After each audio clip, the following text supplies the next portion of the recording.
BJP के star प्रचारक योगी आदित्यनाथ की दिल्ली चुनाव में एंट्री होने जा रही है। प्रयागराज में लगे कुंभ में यूपी के मुख्यमंत्री ने 22 जनवरी को कैबिनेट की बैठक बुलाई और अगले दिन यानी 23 जनवरी को वो भारतीय जनता पार्टी के दिल्ली चुनाव कैंपेन का हिस्सा बन जाएंगे। बताते हैं कि दिल्ली में योगी आदित्यनाथ 14 चुनावी रैलियां और सार्वजनिक सभाएं करने वाले। योगी आदित्यनाथ दिल्ली में ऐसे वक्त चुनाव प्रचार करने जा रहे हैं जब उनके उत्तर प्रदेश की मलिकपुर विधानसभा सीट पर उपचुनाव हो रहा है। हाल ही में 9 सीटों पर हुए उपचुनाव में 7 सीटें योगी आदित्यनाथ बीजेपी की झोली में पहले ही डाल चुके हैं, लेकिन मलिकपुर की अलग अहमियत रखती है। वो उपचुनाव अयोध्या की हार का हिसाब बराबर करने वाला है। मलिकपुर में भी दिल्ली की ही तरह 5 फरवरी को वोटिंग होने वाली है और नतीजे 8 फरवरी को आएंगे।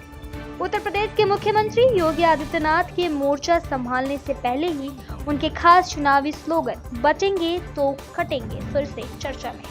योगी आदित्यनाथ ने ये स्लोगन बांग्लादेश के राजनीतिक हालात के प्रशंसक में दिया था और 2024 के आखिर में हुए विधानसभा चुनाव में ये स्लोगन खासा चर्चित में भी रहा। दिलचस्प बात यह है कि दिल्ली चुनाव में योगी आदित्यनाथ का नारा सिर्फ बीजेपी उम्मीदवार कपिल मिश्रा के इलाके में ही नहीं हुआ, बल्कि आम आदमी पार्टी की एक महिला उम्मीदवार के मुंह से भी सुनने को मिला था।